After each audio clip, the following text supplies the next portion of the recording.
Enjoy Merry Wives of Windsor.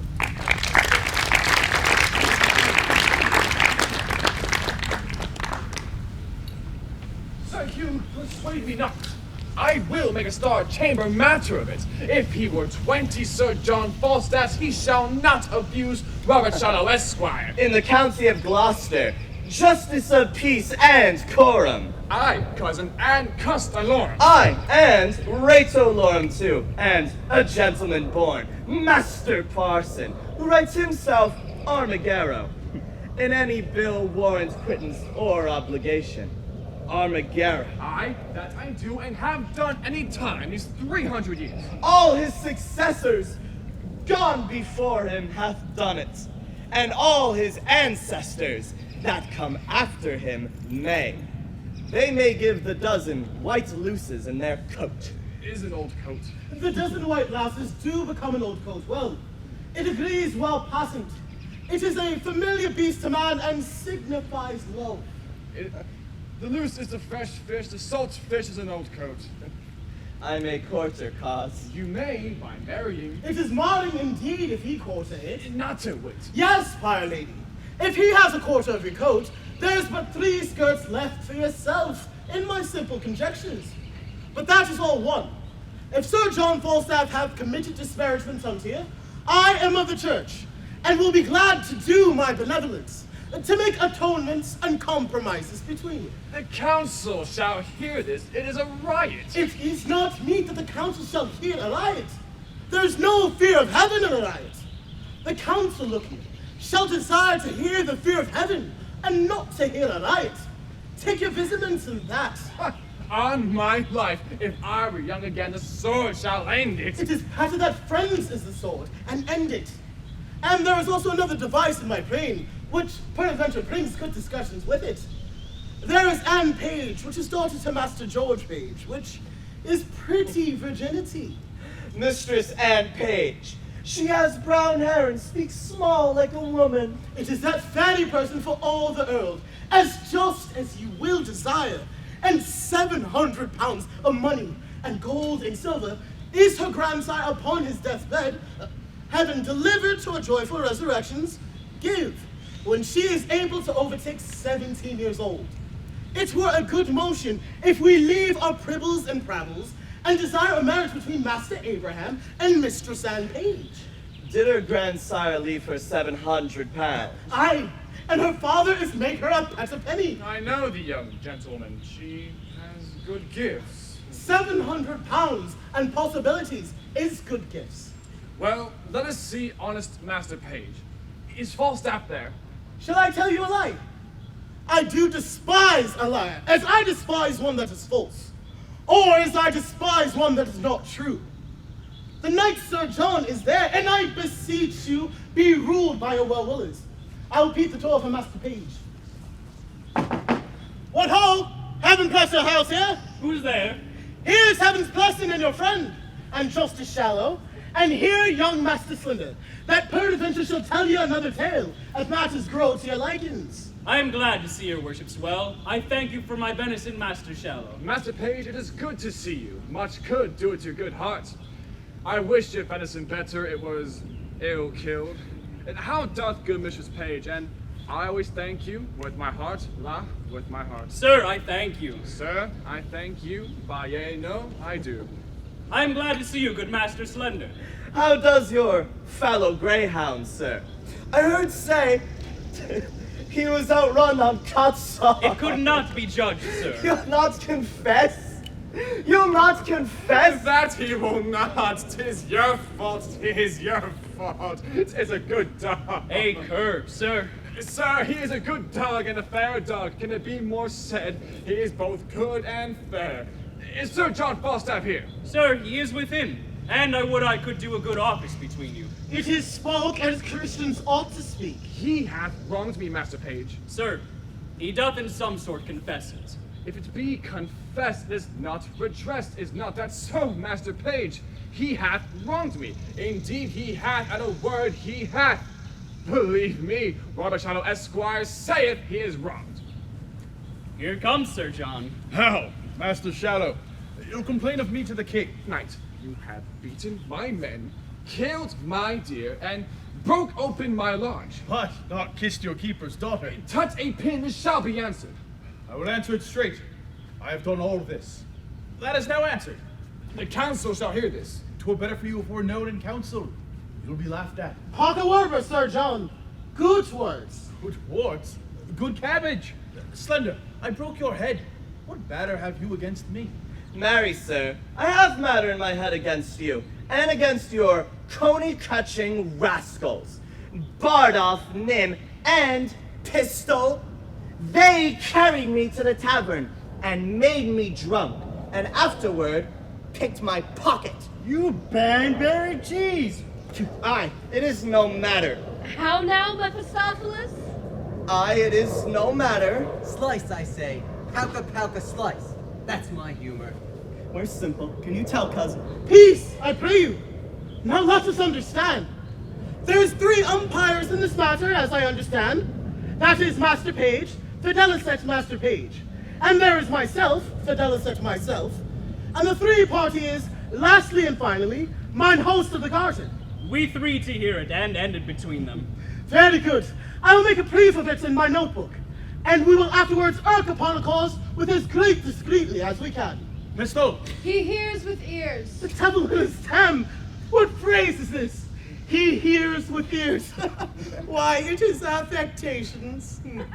Pistol, did you pick Master Slender's purse? Aye, by these gloves did he, or I would I might never come in mine own great chamber again else. Of 7 groats and mill 6pences, and 2 Edward shovelboards, that cost me 2 shilling and 2 pence apiece of Ed Miller. By these gloves!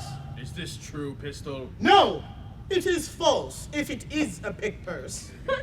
Thou mountain foreigner, Sir John and Master mine, I combat challenge of this Latin bilbo. Word of denial in thy labrys here, word of denial. Froth and scum, thou liest. By these gloves, then 'twas he. Be advised, sir, and pass good humors. I'll say merry trap with you if you run the nuthook's humor on me. That's the very note of it. By this hat, then he in the red face had it. For though I cannot remember what I did when you made me drunk, yet I am not altogether an ass. What say you, Scarlet and John? Why, sir, for my part, I say the gentleman drunk himself out of his 5 sentences. It is his 5 senses. 5, what the ignorance is. And being fat, sir, was, as they say, cashiered, and so conclusion past the careers. Aye, you spake in Latin then too. But 'tis no matter. I'll ne'er be drunk whilst I live again, except in honest, civil, godly company for this trick. If I be drunk, I'll be drunk, with those that have the fear of heaven, and not with drunken knaves. So heaven urge me. That is a virtuous mind. You hear all these matters denied, gentlemen. You hear it. Nay, daughter, carry the wine in. We'll drink within. Oh, heaven. This is Mistress Anne Page. How now, Mistress Ford? Mistress Ford, by my troth, you are very well met. By your leave, good mistress. Wife, bid these gentlemen welcome. Come, we have a hot venison pasty to dinner. Come, gentlemen, I hope we shall drink down all unkindness.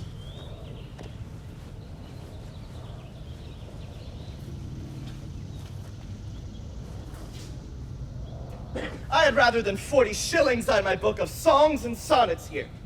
Where is Simple, my man? I must wait on myself, must I? I've not the book of riddles about me. Come, cuz, come, we stayed for you. A word with you, cuz. Marry this, cuz. There was a tender, a kind of tender metaphor off by Sir Hugh here. Do you understand me? Aye, sir, you shall find me reasonable. If it be so, I shall do that is reason. Nay, but understand me. So I do, sir. Give ear to his motion, Master Slender. I will description the matter to you, if you be capacity of it. Nay, I will do as my cousin Shallow says. I pray you pardon me, He's a justice of peace in his country, simple though I stand here. But that is not the question. The question is concerning your marriage. Aye, there's the point, sir. Mary isn't the very point of it. To Mistress Anne Page. Why, if it be so, I will marry her on any reasonable demands. But can you affection the woman? Let us command to know that of your mouth, or of your lips. For diverse philosophers hold that the lips is the parcel of the mouth. Therefore, precisely, can you carry your goodwill to the maid? Cousin Abraham Slender, can you love her? I hope, sir. I will do as it shall become one that would do reason. Nay, heaven's lords and his ladies, you must speak pacifical if you can carry your desires towards her. That you must. Will you, upon good dowry, marry her? I will do a greater thing than that, cousin, at your request. Nay, conceive me, conceive me. What I do is to pleasure you, cuz. Can you love the maid? I will marry her, sir, at your request. But if there be no great love in the beginning, yet heaven may decrease it upon better acquaintance. When we are married and have more occasion to know one another, I hope upon familiarity we'll grow more contempt. But if you say marry her, I will marry her. That I am freely dissolved and dissolutely. It is a very discretion answer. Save the falls in the word dissolutely. The ort is, according to our meanings, resolutely. His meaning is good. Aye, I think my cousin meant well. Aye, or else I might be hanged, la. And here is fair Mistress Anne. Would I were young for your sake, Mistress Anne. The dinner is on the table. My father desires your worship's company. I will wait on him, fair Mistress Anne. Heaven's blessed will. I'll not be absent of the grace.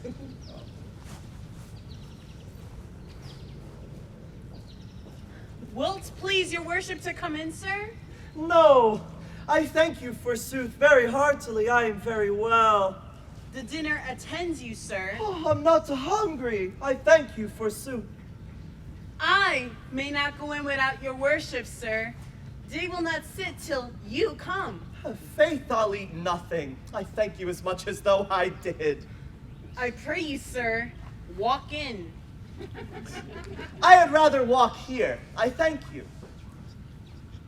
I bruised my shin the other day, playing at sword and dagger with a master of fence.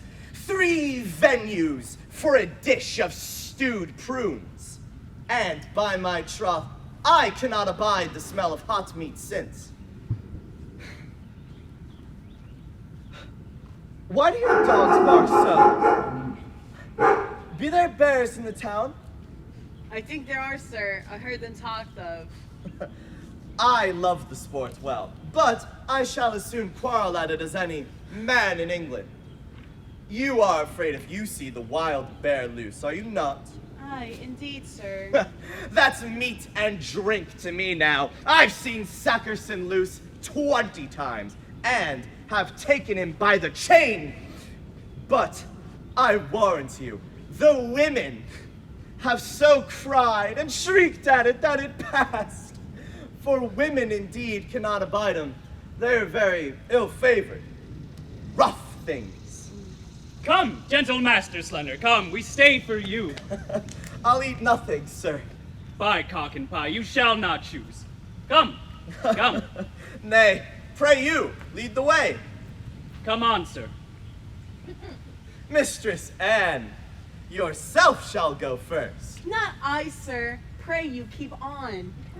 Truly, I will not go first. I will not do you that wrong. I pray you, sir. I'll rather be unmannerly than troublesome. You do yourself wrong indeed, la.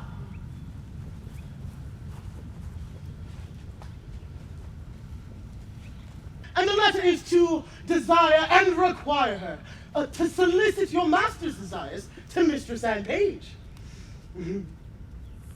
I pray you, be gone. I'll make it into my dinner. There's pippins and cheese to come.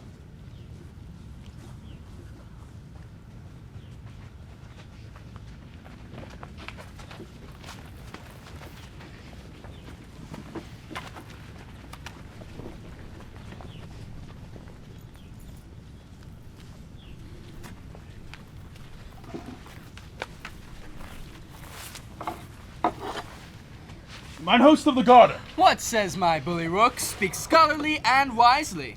Truly, mine host, I must turn away some of my followers. Discard, bully Hercules, cashier.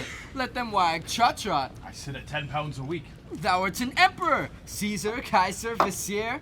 I will entertain Bardolph. He shall draw, he shall tap. Said I well, bully Hector? Do so, good mine host. I have spoke. Let him follow. Let me see thee froth and lime. I am at a word. Follow. Bardolph, a tapster is a good trade. Old cloak makes a new jerkin.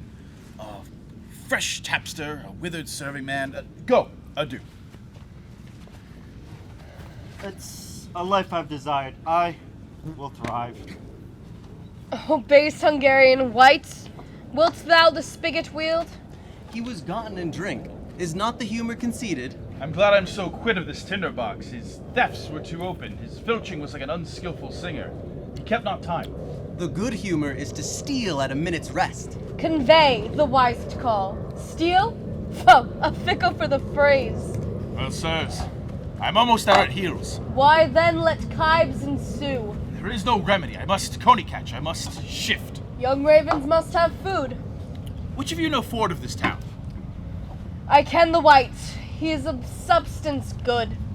Honest lads, I will tell you what I am about. 2 yards and more. No quips now, pistol. Indeed, I am in the waist, 2 yards about. But I am now about no waste. I am about thrift. Briefly, I do mean to make love to Ford's wife. I spy entertainment in her. She discourses, she carves, she gives the leer of invitation. And I can construe the action of her familiar style and the hottest voice of her behavior. To the English rightly, as I am Sir John Falstaff's. He hath studied her well and translated her will out of honesty into English. The anchor is deep. Will that humor pass? Now the report goes, she hath all the rule of her husband's purse. He hath a legion of angels. And as many devils attend her, and to her boy, say I. The humor rises. It is good. Humor me the angels.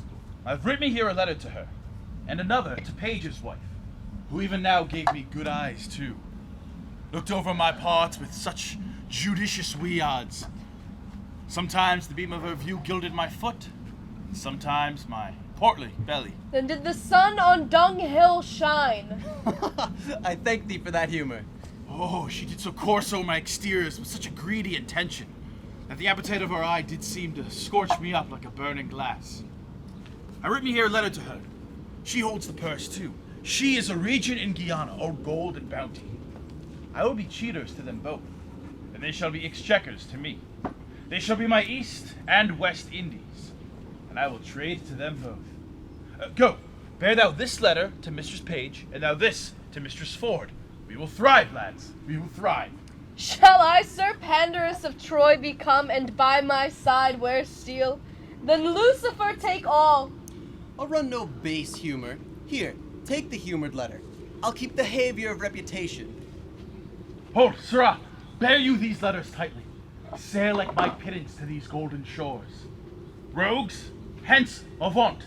Vanish like hailstones, go. Trudge, plod away in the hoof, seek shelter, pack. Falstaff will learn the humor of this age. French thrift, you rogues. Myself, skirted Page. Let vultures gripe thy guts for gourd and Fulham holds, and high and low beguiles the rich and poor. Tester I'll have in pouch while thou shalt lack, base Phrygian Turk.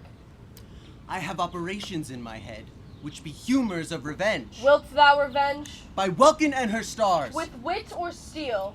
With both the humors I'll discuss the humor of this love to Page. And I to Ford shall eke unfold how Falstaff, varlet vile, his dove will prove, his gold will hold, and his soft couch defile. My humor shall not cool. I will incense Page to deal with poison. I will possess him with yellowness, for this revolt of mine is dangerous. That's my true humor. Thou art the Mars of malcontents.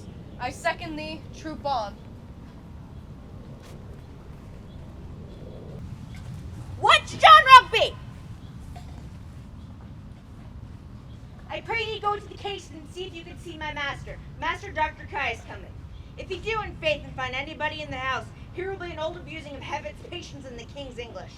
I'll go watch. Go, and we'll have a postage for it soon tonight, in faith at the latter end of a sea-coal fire. An honest, willing, kind fellow, as ever servant shall come in house withal, and I warrant you no telltale nor no breed bait. His worst fault is that he's given to prayer. He's something peevish that way, but nobody but has his faults. But let that pass. Peter Simple, you say your name is. Aye, for fault of a better. And Master Slender's your master. Aye, forsooth. Does he not wear a great round beard like a glover's paring knife? No, forsooth. He hath but a little wee face, with a little yellow beard, a cane-colored beard. A softly sprited man, is he not? Aye, forsooth, but he is as tall of a man of his hands as any between this and his head. He hath fought with a warrener. How say you? Oh, I should remember him. Does he not hold up his head as were and strut in his gait? Aye, indeed does he. Will heaven send Anne Page no worse fortune? Tell Master Parson Evans I will do what I can for your master. Anne is a good girl, and I wish... Alas, here comes my master. We shall all be shent. Run in here, good young man. Go into this closet. He will not stay long. What's John Rugby? John! What John, I say? Go, John, go inquire for my master. I doubt he be not well that he comes not home. As What is this you see? I do not like these toys. I pray you, go and fetch me in my closet boîte vert. A box, a green box. What do you intend what I speak? A green box? I, forsooth, I'll fetch it to you. I'm glad he went not in himself. If he found the young man here, he'd be horn mad. Ma foi. Il va être for chaude.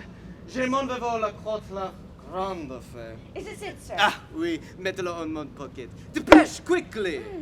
Where is that knave Rugby? Watch John Rugby! John!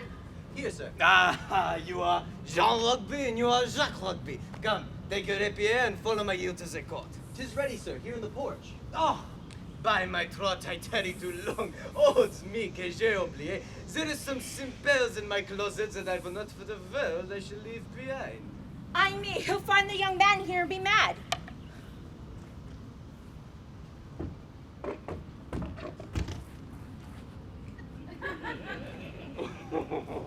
Diable! Diable! What is in my closet? Villainy! Not wrong! Rugby, my rapier! Good master, be content. Bah! Where shall I be content, huh? The young man is an honest man. Bah! What shall the honest man do in my closet? There is no honest man that shall come in my closet. I beseech you, be not so phlegmatic. Hear the truth of it. He came of an errand to me from Parson Hugh. Well, To desire her to... Peace, I pray you. peace your tongue. Speak your tale. To desire this honest gentlewoman your maid, to speak a good word for Mistress Anne Page for my master, in the way of marriage. This is all indeed, lad, but I ne'er put my finger in the fire, and need not. Sir, you send you. Rugby, buy me some pepper. Tarry you a little while. I'm glad he is so quiet. If he had been thoroughly moved, you should have heard him so loud and so melancholy. But notwithstanding that, I'll do your master what good I can, and the very yeah and the no is the French doctor, my master. I may call him my master, look you, for I keep his house, and I wash, wring, brew, bake, sour, dress meat and drink, make beds, and do all myself. 'Tis a great charge to come under one body's hand. Are you advised for that? You shall find it a great charge, and to be up early and down late. But notwithstanding that, to tell you in your ear, I'll have no word of it. My master himself is in love with Mistress Anne Page. But notwithstanding that, I know Anne's mind. That's neither here nor there. You, Jacqueline, take this letter to Sir Hugh. By God, 'tis a challenge. I will cut his throat in the park. and I will teach a scurvy Jacqueline priest to meddle or make. You may be gone, it is not good you tarry here, Beggar, I will cut all his tombstones. He will not have a stone to throw at his dog. Alas, he speaks but for his friend. Bah! It is no matter where that. Did not you tell me that I shall have an badge for myself? Beggar, I will kill the Jacques priest. And I have appointed mine also the Japper to measure of weapons. Beggar, I will myself have an badge. Sir, the maid loves you, and all shall be well. We must give folks leave to prate with the good year. Rugby, follow my ear to the court. Beggar, if I have not turned badge, I will turn your head out of my door. Follow my ear. You shall have an fool's head of your own. No, I know Anne's mind for that. Never a woman in Windsor knows more of Anne's mind than I do, nor can do more than I do with her, I thank heaven. Who's within there? Oh! Who's there, I trow? Come near the house, I pray you! How now, good woman? How dost thou? The better that it pleases your good worship to ask. What news? How does pretty Mistress Anne? In truth, sir, and she is pretty and honest and gentle, and one that is your friend. I can tell you that, by the way. I praise heaven for it. Shall I do any good, thinkest thou? Shall I not lose my suits? Truth, sir, all is in his hands above. But notwithstanding, Master Fenton, I'll be sworn on a book she loves you. Have not your worship a wart above your eye? Yes, marry, have I. What of that? Well, thereby hangs a tale. Good faith, it is such another name, but I detest an honest maid as ever broke bed. We've had hours talk of that wart. I shall never laugh but in that maid's company. But indeed, she's given too much to alley-collie and musing. But for you, well, go to. Well, I shall see her today. Hold, there's money for thee. Let me have thy voice in my behalf, and if thou seest her before me, commend me. Will I? In faith that we shall, and I shall tell your worship more of the wart the next time we have confidence, and of other wooers. Well, farewell. I am in great haste now. Farewell to your worship. Truly an honest gentleman, but Anne loves him not, for no one in Windsor knows more of Anne's mind for that. Out of pot! What have I forgot? What? Have I escaped love letters the holiday time of my beauty, and am I now a subject to them? Let me see. Ask me no reason why I love you, for though love use reason for his precision, he admits him not for his counselor.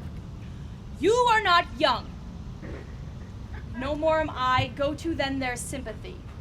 You are merry, so am I, ha ha, then there's more sympathy. You love sack, and so do I, would you desire better sympathy? Let it suffice thee, Mistress Page, that at the least if love of soldier can suffice, that I love thee. I will not say pity me, 'tis not a soldier-like phrase, but I say love me. By me, thine own true knight, by day or night, or any kind of light, with all his might for thee to fight. John Falstaff. Oh, wicked, wicked world! One that is well-nigh worn to pieces with age to show himself a young gallant?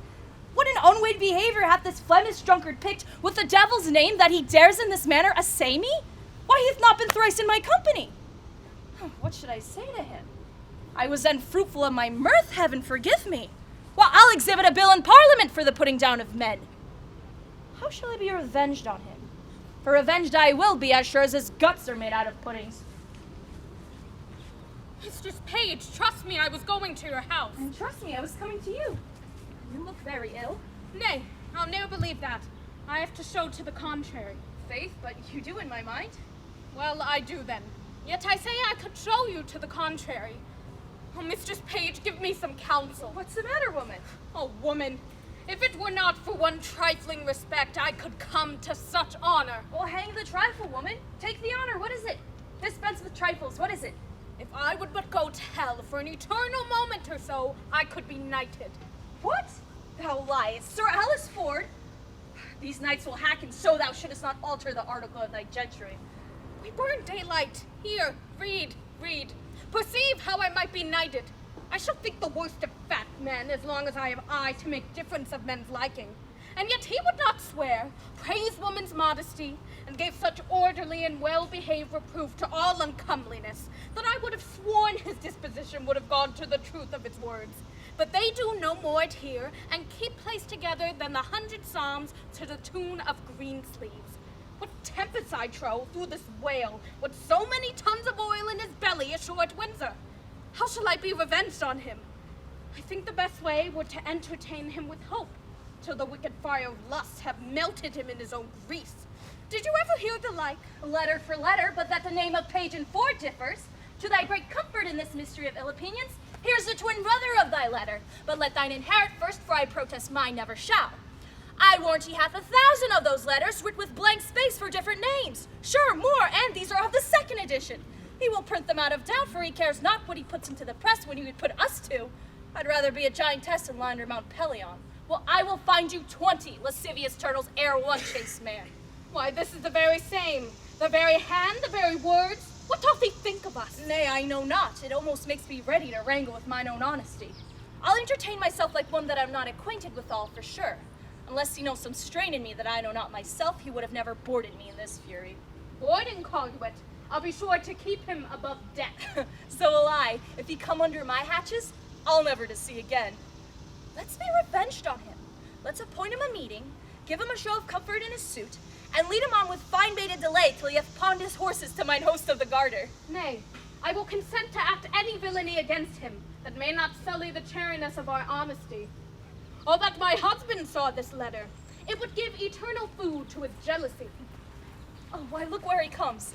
And my good man, too. He's as far from jealousy as I am from giving him cause, and that I hope is an unmeasurable distance. You are the happier woman. Let's consult against this greasy night together. Come hither. Well, I hope it be not so. Hope is a curdle dog in some affairs. Sir John affects thy wife. Why, sir, my wife is not young. He woos both high and low, both rich and poor. One with another Ford. He loves the Gallimaufry Ford, perpend. Love my wife. With liver burning hot. Prevent or go thou like Sir Octaeon he, with Ringwood at thy heels. Oh, odious is the name. What name, sir? The Horn, I say. Farewell. Take heed, have open eye, for thieves do foot by night. Take heed ere summer comes, or cuckoo birds do sing. Away, Sir Corporal Nym. Believe it, Page, he speaks sense. I will be patient. I will find out this. And this is true. I like not the humor of lying. He hath wronged me in some humors, and I should have borne the humored letter to her. But I have a sword, and it shall bite upon my necessity. He loves your wife. There's the short and the long. My name is Sir Corporal Nym. I speak, and I avouch 'tis true. My name is Nym, and Falstaff loves your wife. Adieu. I love not the humor of bread or cheese. Adieu. The humor of it, quotha! Here's a fellow frights English out of his wits. I will seek out Falstaff. I've never heard such a drawling, affecting rogue. If I do find it, well. I will not believe such a Cathayan, though the priests of the town commend him for a true man. 'Twas such a good, sensible fellow. Well. How now, Meg? Whither go you, George? Hark you. How now, sweet Frank, why art thou melancholy? Aye, melancholy. I am not melancholy. Get you home, go. Faith, thou hast some crotchets in thy head now. Will you go, Mistress Page? Have with you. You'll come to dinner, George? Look who comes yonder. She shall be a messenger to this greasy night. Trust me, I thought on her. She'll fit it. You are come to see my daughter Anne? Aye, forsooth, and I pray, how does good Mistress Anne? Oh, go in with us and see. We have an hour's talk with you. How now, Master Ford? You heard what this knave told me, did you not? Yes, and you heard what the other told me. Do you think there is truth in them? Hang him, slaves. I do not think the knight would offer it. But these that accuse him in his intent towards our wives are a yoke of his discarded men. Very rogues now they be out of service. Were they his men? Marry were they. I like never for the better of that. Does he lie at the Garter? I marry, does he? If he should intend this voyage towards my wife, I would turn her loose to him. And what he gets more of her than sharp words. Let it lie on my head. I do not misdoubt my wife, but I would be loath to turn them together. A man may be too confident. I could have nothing lie on my head. I would not be thus satisfied. Look when my ranting host of the garter comes. There's either liquor in his pate or money in his purse, when he looks so merrily. How now, mine host? How now, my bully rook? Thou art a gentleman, cavalier of justice, I say. I follow, mine host, I follow. Good evening, 20, good Master Page. Master Page, will you join us? We have sport in hand. Tell him, cavalier of justice, tell him, bully rook. Sir, there is a fray to be fought between Sir Hugh, the Welsh priest, and Caius, the French doctor. Good mine host, O the garter. A word with you? What sayest thou, my bully rook? Will you come with us to behold it? My merry host hath had the measuring of the weapons, and I think hath appointed them contrary places. For believe me, I hear the parson is no jester. I'll tell you what our sport shall be. Hast thou no suits against my knight, my guest, cavaliero? None, I protest. But I'll give you a parcel of burnt sack to give me recourse to him, and tell him my name is Brook, only for a jest. My hand, bully. Thou shalt have egress and regress, and thy name shall be Brook. It is a merry night. Will you go, mine hears? Have with you, mine host? I have heard the Frenchman hath good skill in his rapier. Tut, sir, I could have told you more. In these times you stand on distance, your passes, staccatas, and I know not what. 'Tis the heart, Master Page, 'tis here, 'tis here. I have seen the time. With my long sword, I will make you four tall fellows skip like rats. Here, boys. Here. Shall we wag? Have with you. I would rather hear them scold than fight. Though Page be a secure fool, and stand so firmly on his wife's frailty, yet I cannot put off my opinion so easily. She was in his company at Page's house, and what they made there, I know not. Well, I will look further into it, and I have a disguise to sound Falstaff. If I find her honest, I lose not my labor. And if she be otherwise, 'tis labor well bestowed.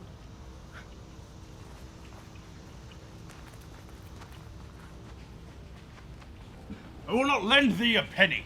Why then, the world's mine oyster which I with sword will open. Not a penny. I've been content, sir, you should lay my countenance to pawn. I graded upon my good friends for 3 reprieves for you and your coach fellow Nim, or else you had looked through the grate like a Gemini of baboons. I am damned in hell for swearing to gentlemen, my friends, you were good soldiers and tall fellows. And when Mistress Bridget lost the handle to her fam, I took it upon mine honor thou hadst it not. Didst not thou share? Hadst thou not 15 pence? Reason, you rogue, reason!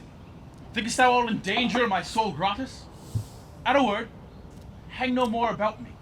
I am no gibbet for you. Go, a short knife in a throng, to your manor of picked hatch go. You'll not bear a letter for me, you rogue? You stand upon your honor. Hi, this unconfinable baseness is as much as I can do to keep the terms of my honor precise.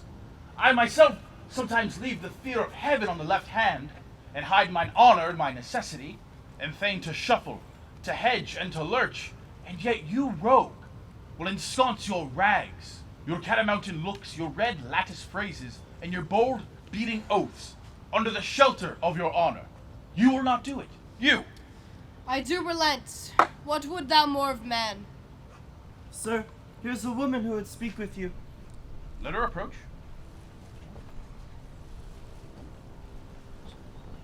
Give your worship good morrow. Good morrow, good wife. Not so, and please your worship. Good maid, then. That I am, I'll be sworn, as my mother was the first hour I was born. I do believe the swear. What with me? Shall I vouchsafe your worship a word or two? 2,000 fair woman, and I'll vouchsafe thee the hearing. There's one Mistress Ford, sir. I pray you come near this ways. I myself dwell with Master Dr. Caius. Well on. Mistress Ford, you say? Your worship says true. I pray your worship come a little nearer this ways. I warrant you, no one hears. Mine own people, mine own people. Are they so? Heaven bless them and make them servants. No, Mistress Ford, what of her? Well, sir, she's a good creature. Lord, your worship's a wanton. Well, heaven forgive you and all of us, I pray. Mistress Ford, come, Mistress Ford. Mary, this is the short and the long of it. You brought her such a canary, it's just wonderful. The best courtier of them all when the court hath lay at Windsor can never have brought her such a canary. And yet there has been knights and lords and gentlemen with their coaches, I warrant you. Coach after coach, letter after letter, gift after gift, smelling so sweetly, all musk and so rustling, I warrant you, in silk and gold, and in such elegant terms that would have won any woman's heart. And I warrant you, they can never get an eye wink of her. I had myself 20 angels given me this morning, but I defy all angels, as they say, but in the way of honesty. And I warrant you, they can never grant her so much as sip on a cup with the proudest of them all. And yet there has been earls, nay, which is more, pensioners. But I warrant you all is one with her. But what says she to me? Be brief, my good she Mercury. Mary, she hath received your letter, for the which she thanks you 1,000 times. And she gives you to notify that her husband will be absent from his house between 10 and 11. 10 and 11. Aye, forsooth. Then you may come and see the picture she says that you want of. Master Ford, her husband, will be from home. Alas, the sweet woman leads an ill life with him. He is a very jealousy man. She leads a very affrontful life with him, good heart. 10 and 11. Woman, commend me to her. I will not fail her. Why, you say well, but I am another messenger to your worship. Mistress Page hath her hearty commendations to you too. And let me tell you in your ear, she is as virtuous a civil, modest wife. One I warrant you that will not miss you morning nor evening prayer, as any is in Windsor, whoever be the other. And she bade me tell you that her husband is seldom from home, but she hopes there will come a time. I never knew a woman so dote upon a man. Surely I think he must have charms. La, yes, in truth. Not I assure thee. Setting the attractions of my good parts aside, I have no other charms. Blessing on your heart for it. But I pray thee, tell me this. Has Ford's wife and Page's wife acquainted each other on how they love me? Oh, heaven, no, sir! That were a jest indeed. They have not so little grace, that were a trick indeed. But Mistress Page desires you to send her your little page of all loves. Her husband hath a marvelous infection to the little page, and truly Master Page is an honest man. Never a wife in Windsor leads a better life than she does. Do what she will, say what she will, take all, pay all, go to bed when she lists, rise when she lists, all is as she will, and truly she deserves it. For if there be a kind woman in Windsor, she is one. You must send her your page, no remedy. Why, I will. Nay, but do so then, and he may come and go between you both, and otherwise have a nay word, that you may know one another's mind.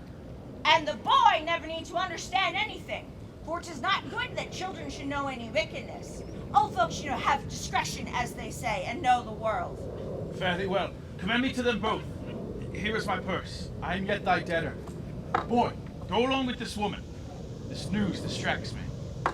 This punk is one of Cupid's carriers. Clap on more sails, pursue. Up with your fights, give fire. She is my prize, or ocean whelm them all. Sayest thou so, old Jack? Go thy ways. I'll make more of thy old body than I have done. Will they yet look after thee? Wilt thou, after the expense of so much money, be now a gainer? Good body, I thank thee. Let them say 'tis grossly done. So be fairly done, no matter. Sir John, there's one Master Brooks below would fain speak with you and be acquainted with you, and hath bring your worship a morning draught of sack. Brook is his name? Aye, sir. Call him in. Such brooks are welcome to me that o'erflow with such liquors. Mistress Page and Mistress Ford, have I encompassed you? Go to, via. God bless you, sir. And you, sir, you would speak with me. I make bold to press with so little preparation upon you. You're welcome. What is your will? Give us leave, drawer. Sir, I am a gentleman that have spent much. My name is Brook. Master Brook, I desire more acquaintance of you. Good Sir John, I sue for yours. Not to charge you, for I must make you understand. I think myself in better plight for a lender than you are, the which hath something emboldened me to this unseasoned intrusion. For they say, if money go before, all ways do lie open. Money is a good soldier, sir, and will on. Truth. And I have a bag of money that troubles me, sir. And if you would help bear it, Sir John, take all or half for easing me of the carriage. Sir, I know not how I deserve to be your porter. I will tell you, sir, if you will give me the hearing. Speak, Master Brook. I'll be glad to be your servant. Sir, I hear you are a scholar. I will be brief with you. And you have been a man long known to me, though I never had so good means as desires to make myself acquainted with you. I must lay much open on my eye. But good Sir John, as you have one eye upon my folly, as you hear them unfolded, turn another into the register of your own, that I may pass with the reproof the easier, sith you yourself know how easy it is to be such an offender. Very well, sir. Proceed. There is a gentlewoman in this town. Her husband's name is Ford. Well, sir. I have long loved her, and I protest to you, bestowed much on her, followed her with a doting observance, engrossed opportunities to meet her, feed every slight occasion that could give me sight of her. Not only bought many gifts to give her, but have given largely to many, to know what she would have given.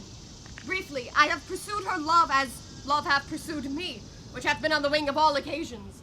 But whatsoever I have merited, either in my mind or in my meed, I am sure, I have received none, unless experience be a jewel that I have purchased at an infinite rate, and hath taught me to say this: love like a shadow flies when substance love pursues, pursuing that flies and flying what pursues.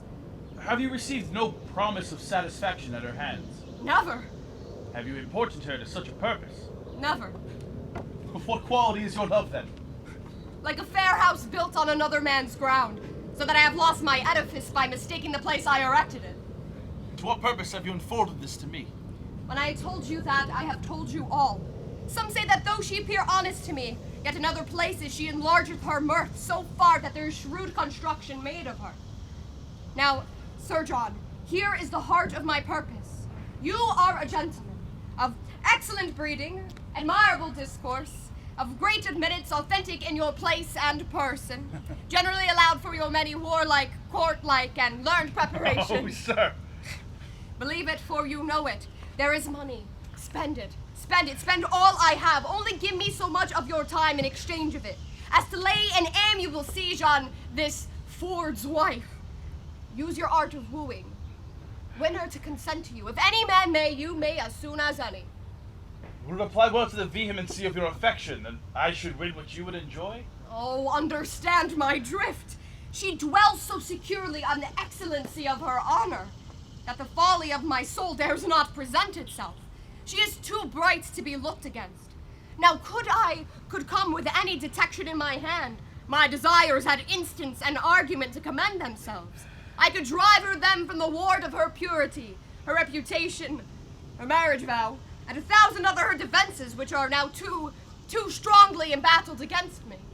What say you to it, Sir John? Master Brook, first, I will make bold with your money. Next, give me your hand, and last, as I am a gentleman, you shall, if you will, enjoy Ford's wife. Oh, good sir! I say you shall. Want no money, Sir John, you shall want none. Want no Mistress Ford, Master Brook, you shall want none. I shall be with her, I may tell you, by her own appointment. Even as you came to me, her assistant, or go-between, parted from me. I say I shall be with her between 10 and 11, for at that time the jealous knave her husband will be forth. Come you to me soon at night, and you shall see how I speak. I am blessed in your acquaintance, sir. Do you know Ford, sir? Hang him, poor cuckoldy knave, I know him not. And yet I wrong him to call him poor. They say the jealous holy knave hath masses of money, for the which his wife seems to me well favored. I will use her as the key to the cuckoldy rogue's coffer, and there's my harvest home. I would you knew Ford, sir. If you saw him, you would avoid him. Hang him, mechanical salt butter rogue! I will stare him out of his wits. I will awe him with my cudgel. It'll hang like a meteor over the cuckold's horns. Master Brook, I will predominate over the peasant, and thou shalt lie with his wife. Come you to me soon at night. Ford is a knave, and I will aggravate his style. And thou, Master Brook, shalt know knave and Ford. Come you to me soon at night. What a damned Epicurean rascal is this? My heart is ready to crack with impatience. Who says this is improvident jealousy? My wife hath said to him, the hour is fixed, the match is made. Would any man have thought this? See the hell of having a false woman? My bed shall be abused, my coffers ransacked, my reputation gnawed at, and I shall not only receive this villainous wrong, but stand under the adoption of abominable terms, and by him that does me this wrong. Terms, names, Ananian sounds. Well, Lucifer. Well, Barbison. Well, yet they are devil's additions, the names of fiends. But cuckold? Whittle? Cuckold! The devil himself hath not such a name. Page is an ass. he will trust his wife, he will not be jealous. I will rather trust a Fleming with my butter, Parson Hughes, the Welshman, with my cheese, an Irishman with my aquavitae bottle, a thief to walk my ambling gilding than my wife with herself. Then she plots, then she ruminates, then she devises, and what they think in their hearts they may affect, they will break their hearts and they will affect. Oh, heaven be praised for my jealousy. 11 o'clock the hour. I will prevent this. Detect my wife, be revenged on Falstaff, and laugh at Page. I will about it. Better 3 hours too soon than a minute too late. Fie, fie, fie! Cuckold, cuckold, cuckold! Jacques Rugby, Sir, what is the cloak, Jacques? 'tis past the hour, sir, that Sir Hugh promised to meet. He has saved his soul that he is no come. He has played his Bible well that he is no come. By gad, Jacques Rugby, he is dead already if he be come. He is wise, sir. He knew your worship would kill him had he come. Bah, the herring is no dead, so as I will kill him. Come, take your rapier, Jacques, and I will show you how I will kill him. Alas, sir, I cannot fence. Oh, villainy, take your rapier. Prepare, he is company. Heaven bless thee, bully doctor. Heaven save you, Master Dr. Caius. Now, good Master Doctor. Give you good morrow, sir. What be all you? 1, 2, 3, 4, come for? To see thee fight, to see thee foin, to see thee traverse, to see thee here, to see thee there, to see thee pass thy punto, thy suck, thy reverse, thy distance, thy montant. Is he dead, my Ethiopian? Is he dead, my Francisco? What says my Aesculapius, my Galen, my heart of elder, ha? Is he dead, bully stale? Is he dead? Nay, by gad, he is the coward Jacques Preuss of old. He is not show his face. Thou art a Castilian king, urinal, Hector of Greece, my boy. I pray you, bear witness that I have stayed 6 or 7, 2, 3 hours, and he is no come. He is the wiser man, Master Doctor. He is a cure of souls, and you, a cure of bodies. If you should fight, go against the heads of your professions. Is not that so, Master Page? Master Shallow, you have yourself been a great fighter, though now a man of peace. Bodykins, Master Page, though I now be old, and of the peace, well, if I see a sword as my finger itches to make one. Though we are justices, and doctors, and churchmen, Master Page, we still have a salt of our youth in us. We are the sons of women, Master Page. 'Tis true, Master Shallow. It will be found so, Master Page. Master Dr. Caius, I have come to fetch you home. I am Sword of the Peace. You have shown yourself to be a wise physician, and Sir Hugh hath shown himself to be a wise and patient churchman. You must come with me, Master Doctor. Pardon, guest justice, a word, Monsieur Mockwater. Oh, Mockwater, what is it? Mockwater in our English tongue is valor, bully. Ah, by gals, and I have as much Mockwater as the Englishman. Oh, scurvy Jacques Dog Preuss, me will cut his ears. He will clap or claw thee tightly, bully. Clap as a claw, what is it? That is, he will make thee amends. Ah, by gad, me do think he shall clap as a claw on me, for by gad, me will have it. I will provoke him to't, or let him wag. Me thank you for that. And moreover, bully. But first, Master Guest, Master Page, and eke Cavaliero Slender, go you through the towns of Frogmore. Sir Hugh is there, is he? He is there. See what humor he is in, and I will bring the doctor about by the fields. Will it do well? We will do it. Adieu, good Master Doctor. By gad, I will kill the Jacques Preuss, for he speaks for a jaconet to an page. Let him die. Sheathe thy impatience, throw cold water on thy collar. Go about the fields with me through Frogmore, and I will bring thee where Mistress Anne Page is at a farmhouse a-feasting, and thou shalt woo her. Cried game, said I well. By gad, I thank you for that. By gad, I love you, and I shall procure you the good guests, the earls, the knights, the lords, the gentlemen, my patience. For the which I shall be thy adversary towards Anne Page, said I well. By gad, 'tis good, well said. Let us wag then. Follow my heels, Sacrotti.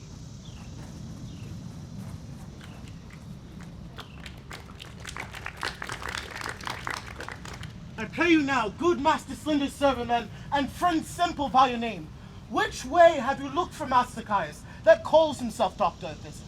Marry, sir, the petty ward, the park ward, every way. Old Windsor way, and every way but the town way. I most vehemently desire you. You will also look that way. I will, sir. Jeshu, bless my soul. How full of colors I am and trembling of mind. I shall be glad if he have deceived me. Oh, how melancholy I am. I will nog his urinals about his next custard when I have good opportunities for the irk. Oh, bless my soul. To shallow rivers, to whose falls melodious birds sing madrigals. There will we make our beds of roses and 1,000 vagrant posies. To shallow. Oh, mercy on me. I have a great disposition to cry. Melodious birds sing madrigals, when as I sat in Babylon, and 1,000 vagrant posies. To Yonder, he is coming this way, Sir Hugh. Oh, he is welcome. To shallow rivers. Heaven prosper the right. What weapons is he? No weapons, sir. There comes my master, Master Shallow, and another gentleman from Frogmore over the stile this way. I pray you, give me my gown, or else keep it in your arms. How now, Master Parson? Good morrow, good Sir Hugh. Keep a gamester from the dice and a good student from his book, and it is wonderful. Ah, sweet and page. Heaven save you, good Sir Hugh. Heaven bless you from his mercy's sake, all of you. What? The sword and the word? Do you study them both, Master Parson? And youthful still. In your Dublin hose this raw rheumatic day? There's reasons and causes for it. We are come to you to do a good office, Master Parson. Very well. What is it? Yonder is a most reverend gentleman who, belike, having received wrong by some person, is at most odds with his own gravity and patience that ever you saw. I have lived 80 years and upward. I never heard a man of his place, gravity, and learning so wide of his own respect. What is he? I think you know him. A master doctor, Caius, the renowned French physician. Heaven's will and his passion of my heart. I had his leave you would tell me of a mess of porridge. Why? He has no more knowledge in Hippocrates than Galen, and he is a knave besides. A cowardly knave, as you would desire to be acquainted with all. I warrant you, he's the man should fight with him. Oh, sweet and page. It appears so by his weapons. Keep them asunder. Here goes Master Dr. Caius. Nay, good Master Parson, keep in your weapon. So do you, good Master Doctor. Disarm them, and let them question. Let them keep their limbs whole and hack our English. I pray you, let me speak a word with your ear. Wherefore will you not meet me? Pray you, use your patience in good time. By God, you are a coward, the jackdog Jean Ape. Pray you, let us not be laughingstocks to other men's humors. I desire you in friendship, and I will one way or other make you amends. By Jesu, I will know your urinals about your name's coxcomb. Diable! Jacques Rugby, mine once à terre. Have I not stayed for him to kill him? Have I not as a place I did appoint? As I am a Christian soul, now look you. This is the place appointed. I'll be judgment by mine host of the garter. Peace, I say. Gallia and Gaul, French and Welsh, soul curer and body curer. Aye, that is good. Excellent. Peace, I say. Hear mine host of the garter. Am I politic? Am I subtle? Am I a Machiavel? Shall I lose my doctor? No, he gives me the potions and the motions. Shall I lose my parson? My priest? My Sir Hugh? No, he gives me the proverbs and the no-verbs. Give me thy hand, terrestrial. So. Give me thy hand, celestial. So. Boys of art, I have deceived you both. I have directed you to wrong places. Your hearts are mighty. Your skins are whole. And let burnt sack be the issue. Come, lay their swords to pawn. Follow me, lads of peace. Follow, follow, follow. For God, a mad host. Follow, gentlemen, follow. Oh, sweet and page. Do I perceive that? Have they make the sort of us? This is well. He has made us his flouting stock. I desire you that we may be friends, and let us gnaw our brains together to be revenged on the same skull-scurvy Colgan companion, the host of the garden. By God, with all my he has promised to bring me Roseanne back. By God, he deceived me too. Well, I will smite his noddles. Pray, follow. Nay, keep your way, little gallant. You were wont to be a follower, but you are now a leader. Now, whether you had rather lead mine eyes or I your master's heels. I had rather, forsooth, go before you like a man than follow him like a dwarf. Thou art a flattering boy. Now I see you'll be a courtier. Well met, Mistress Page. Whither go you? Truly, sir, to see your wife. Is she at home? Aye, indeed. And as idle as she may hang together for the want of company, I think if your husbands were dead, you two would marry. Oh, be sure of that. 2 other husbands. Where had you this pretty weathercock? I cannot think what the dickens his name is my husband had him of. What do you call your knight's name, sirrah? Sir John Falstaff. Sir John Falstaff. He. I can never hit on one's name. There's such a league between my good man and he. Is your wife truly at home indeed? Indeed she is. By your leave, sir, I'm sick until I see her. Hath Page any brains? Hath he any eyes? Hath he any thinking? Sure they sleep. He hath no use of them. Why, this boy will carry a letter 20 mile, and as easy as cannon will shoot point blank 12 score. He pieces out his wife's inclination, he gives her folly motion and advantage, and now she's going to my wife and Falstaff's boy with her. A man may hear the shower sing in the wind, and Falstaff's boy with her. Good plots they are laid, and our revolted wives share damnation together. Well, I will take him, then torture my wife, pluck the borrowed veal of the modesty from the so seemingly Mistress Page, devolve Page himself for a secure and wilful act in him, and these violent proceedings all my neighbors shall cry aim.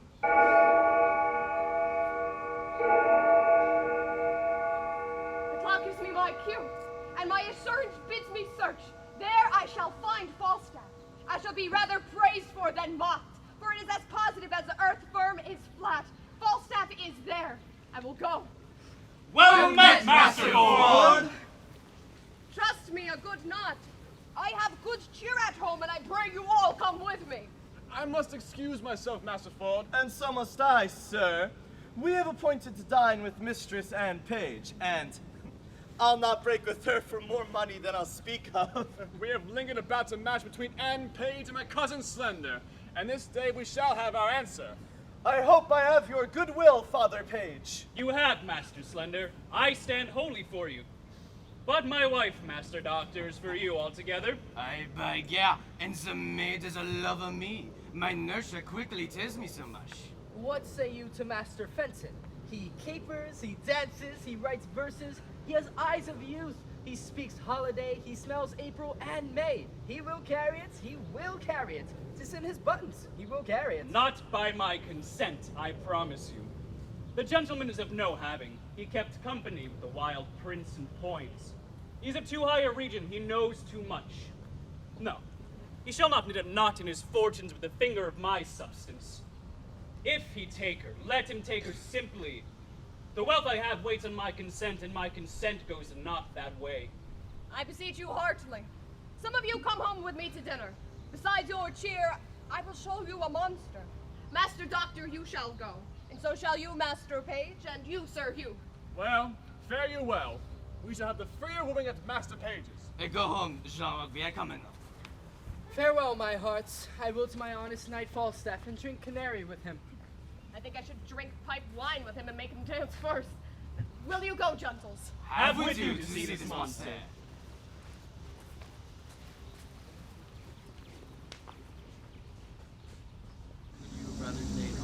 What, John? What's Robert? Quickly, it's the buck cart. I want. What's Robin, I say? Come. Give your men the charge. We must be brief. Mary, as I told you before, John and Robert, be ready here hard by in the brew house. And when I suddenly call you, come forth, and without any pause or staggering, take this cart. Thou done trot with it in all haste, and carry it among the Windsors in Datchet Mead, and there empty it in the muddy ditch close by the Thames side. You will do it? I've told them over and over, they lack no direction. Be gone and come when you are called. Here comes little Robin. How now, my eyes musket, what news with you? My master, Sir John, has come at your back door and requests your company. You little Jacqueline, have you been true to us? I'll be sworn. My master knows not of your being here, and hath threatened to put me in everlasting liberty if I tell you of it. For he swears he'll turn me away. Thou art a good boy. This secrecy of thine shall be a tailor to thee, and shall get thee a new doublet and hose. I'll go hide thee. Do so. Go tell thy master I am alone. Mistress Page, remember you your cue. I warrant it. If I do not act it, hiss me. Go to then. We'll use this unwholesome humidity, this gross, watery pumpkin. We'll teach him to know the turtles from the jays. Have I caught thee, my heavenly jewel? Now, let me die, for I've lived long enough. This is the period of my ambition. Oh, this blessed hour. Oh, sweet Sir John. Mistress Ford, I cannot cog, I cannot prate. Mistress Ford, now shall I sit in my wish? I would thy husband were dead. I'll speak it before the best lord. I would make thee my lady. Ah, your lady, Sir John. Alas, I should be a pitiful lady. Come, let the court of France show me such another. I see how thine eye would emulate the diamond. Thou hast the right arched beauty of the brow that becomes the ship tire, the tire valiant, or any tire of Venetian admittance.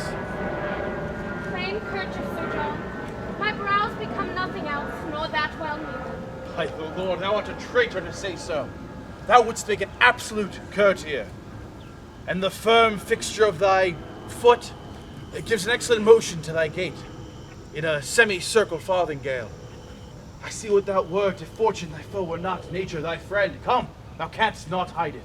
Believe me, there was no such thing in me. What made me love thee? Let that convince thee there is something extraordinary in thee. Come, I cannot cog and say thou art this or that like many of these lisping hawthorn buds that come like women in men's apparel. In smell of buckler's berry and simple time, I cannot. But I love you, and none but you, and thou deservest it. Do not betray me, sir. I fear you love Mistress Page.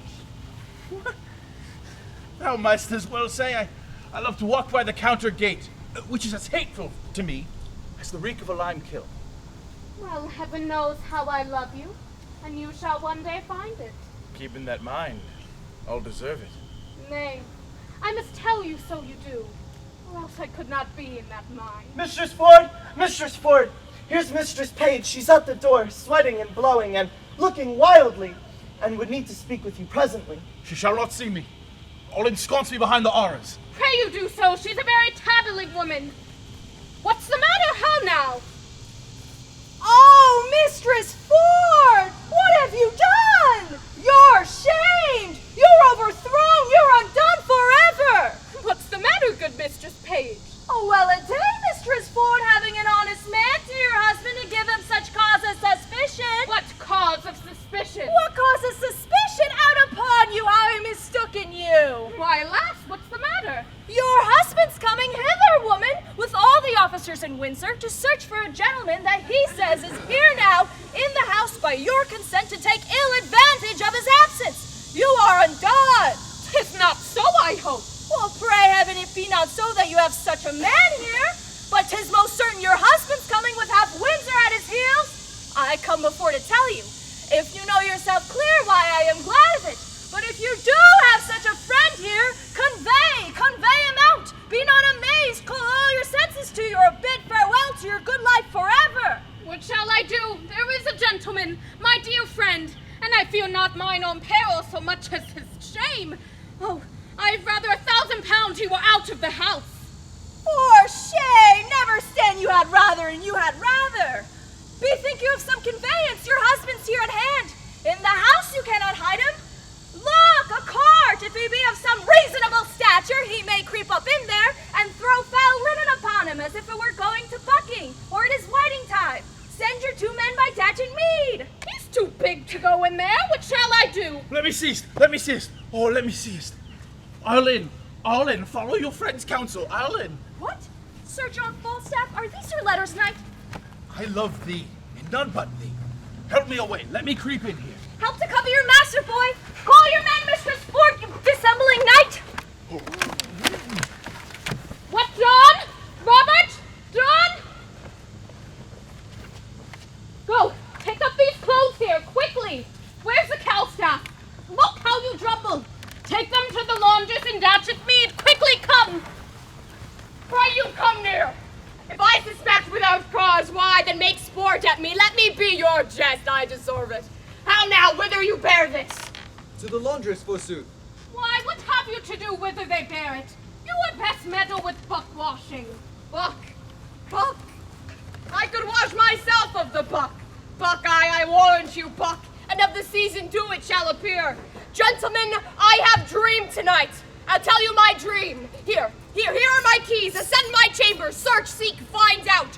A warrant will unkennel the fox. Let me stop this array first. So now scape. Good Master Ford, be contented. You wrong yourself too much. True, Master Page. Up, gentlemen, you shall see sport anon. Follow me, gentlemen. By Jesu, this is very fantastical humors and jealousy. I beg, yeah. 'Tis not the fashion of France. It is not jealousy in France. Nay, follow him, gentlemen. See the issue of his search. Is there not a double excellency in this? I know not which pleases me better, that my husband is deceived or Sir John. What a taking he was in when your husband asked who was in the cart. I am half afraid he will have need of washing, so throwing him into the water will do him a benefit. Hang him, dishonest rascal. I would the same strain were in the same distress. I think my husband hath some special suspicions of Falstaff being here, for I never saw him so gross in his jealousy till now. Well, I will lay a plot to that, and we will yet have more tricks with Falstaff. His dissolute disease will scarce obey this medicine. Shall we send that foolish carry-on Mistress quickly to him, and excuse his throwing into the water, and give him another hope to betray him to another punishment? We will do it. Let him be sent for tomorrow, 8 o'clock, to have amends. I cannot find him. Maybe the knave bragged out of what he can compass. Hurt you of that? You use me well, Master Ford, do you? I do so. Heaven make you better than your thoughts. Amen. Do yourself mighty wrong, Master Ford. I must bear it. By Jesu, if there be anybody in the house, and in the chambers, and in the coffers, and in the presses, heaven forgive my sins at the day of judgment. By God, no, I too. There is nobody's. Fie, Master Ford, are you not ashamed? What spirit, what devil suggests this imagination? I will not have your distemper in this kind for the wealth of Windsor Castle. 'Tis my fault, Master Page. I suffer for it. You suffer from a bad conscience. Your wife is as honest a woman as I would desire amongst 5,000, and 500 too. I beg, yeah. I see 'tis an honest woman. Well, I promised you a dinner. Come, walk in the park. I pray you pardon me. I will hereafter make known to you why I have done this. Come, wife. Come, Mistress Page. I pray you pardon me. Pray heavenly you pardon me. Let's go in, gentlemen, but trust me, we'll mock him. I do invite you to my house tomorrow morning to breakfast. After, well, a birding together, I have a fine hog for the bush. Shall it be so? Anything. If there is one, I shall make 2 in the company. If there be 1 or 2, then I shall make the 3rd. I pray you go, Master Page. I pray you now, remembrance tomorrow upon the lousy knave, mine host. That is good. By God, with all my heart. A lousy knave to have his jibes and his mockeries.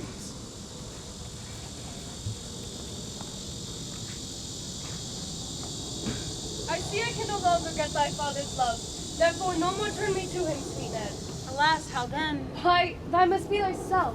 He doth object I am too great of birth, and that my state being galled with my expense, I seek to heal it only by his wealth. Besides these other bars he lays before me, my riots past, my wild societies, and tells me 'tis a thing impossible I should love thee, but as a property. Maybe he tells you true. No, heaven so speed me in my time to come. Albeit I will admit thy father's wealth was the first motive in which I wooed thee, and in wooing thee I found thee of more value than stamps of gold or sums in sealed bags, and now 'tis the very riches of thyself that I aim at. Gentle Master Fenton, Yet seek my father's love, still seek it, sir. If opportunity and humblest suit cannot attain it, why then hark you hither? Break your talk, Mistress, quickly. My kinsman shall speak for himself. I'll make a shaft or a bolt on it. Slid, 'tis but venturing. Be not dismayed. No, she shall not dismay me. I care not for that, but that I am afeard. Hark ye! Master Slender would speak a word with you. I come to him. This is my father's choice. Oh, what a world of vile, ill-favored faults looks handsome and 300 pounds a year. And how does good Master Fenton? Pray you, a word with you. She's coming. To her, cuz. Oh boy. Thou hadst a father. I had a father, Mistress Anne. My uncle can tell you good jests of him. Pray you, good uncle, tell Mistress Anne the jest of how he stole 2 geese out of a pen. Pray you, good uncle. Mistress Anne, my cousin loves you. Aye, that I do, as well as I love any woman in Gloucestershire. Oh, he will maintain you like a gentlewoman. Aye, that I will. Come cut and long tail under the degree of a squire. He will make you 150 pounds jointure. Good Master Shallow, let him move for himself. Mary, I thank you for it. I thank you for that good comfort. She calls you, cuz. I'll leave you. Now, Master Slender. Now, good Mistress Anne. What is your will? My will? It's heartlings, that's a pretty jest indeed. I never made my will yet, I thank heaven. I'm not such a sickly creature. I give heaven praise. I mean, Master Slender, what would you with me? Truly, for mine own part, I would little or nothing with you. But your father and my uncle hath made motions. If it be my luck, so. If not, happy man be his dole. They can explain things to you far better than I can. You may ask your father now. Here he comes. Now, good Master Slender. Love him, daughter Anne. Why, how now? What does Master Fenton here? You wrong me, sir, thus still to haunt my house. I told you, sir. My daughter is disposed of. Nay, Master Page, be not impatient. Good Master Fenton, come not to my child. She is no match for you. Sir, will you hear me? No, good Master Fenton. Come, Master Shallow. Come, son Slender, in. Knowing my mind, you wrong me, Master Fenton. Speak to Mistress Page. Good Mistress Page, for that I love your daughter in such a righteous fashion as I do, perforce against all checks, rebukes, and manners, I must advance the colors of my love and not retire. Let me have your goodwill. Good mother, do not marry me to yon fool. I mean it not. I mean to seek you a better husband. That's my master, Master Doctor. Alas, I had rather be set quick as the earth and boiled to death with turnips. Come, trouble not yourself, good Master Fenton. I am not your friend nor your enemy. My daughter will I question how she loves you, and as I find her, so am I affected. Till then, farewell, good sir. She must needs go in, for father will be angry. Farewell, good mistress. Farewell, then.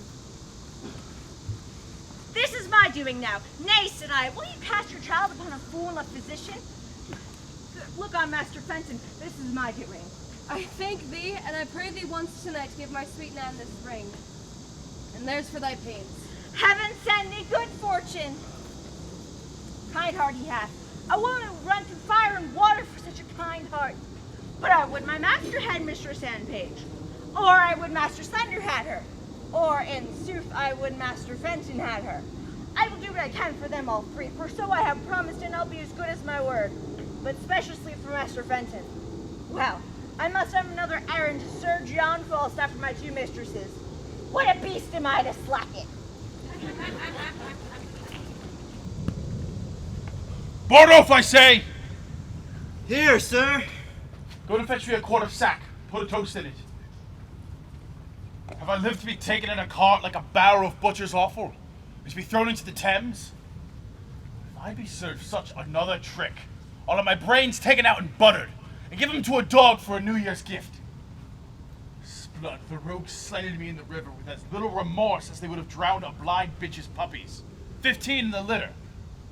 And you may know by my sighs that I have a kind of alacrity in sinking. If the water were as deep as hell, I would down. I had been drowned, but that the shore was shelvy and shallow, a death that I abhor. For the water swells a man. And what a thing would I have been if I had been swelled? I would have been a mountain of mummy. Here is Mistress quickly, sir, to speak with you. Come, let me pour some sack into the Thames water. For my belly's as cold as if I'd swallowed snowballs for pills to cool the rains. Call her in. Come in, woman. By your leave, I cry you mercy. Give your worship good morrow. Take away these chalices. Go and brew me a pottle of sack finely. With eggs, sir? Simple of itself. I'll no plummet sperm in my brewage. How now? Mary, sir, I come to your worship from Mistress Ford. Mistress Ford? I've had Ford enough. I am full of Ford. I was thrown into the Ford. Alas, dear good heart, that was not her fault. She just so take on with her men. They mistook their erection. So did I mine, to build upon a foolish woman's promise. Well, she laments, Sir Ford, that it would yearn your heart to see it. Her husband goes this morning a-birding. She desires you once more to come to her, between 8 and 9. I must carry her word quickly. She'll make you amends, I warrant you. Well, I will visit her. Tell her so, and bid her think what a man is. Let her consider his frailty, and then judge of my merit. I will tell her. Do so. Between 9 and 10, sayest thou? 8 and 9, sir. Well, be gone. I will not fail her. Peace be with you, sir. I marvel I hear not of Master Brook. He sent me word to stay within. I like his money well. Oh, by the mass, here he comes. God save you, sir. Now, Master Brook, you come to know what hath passed between me and Ford's wife. That indeed, Sir John, is my business. I will not lie to you, Master Brook. I went to her the hour she appointed me. And how sped you, sir?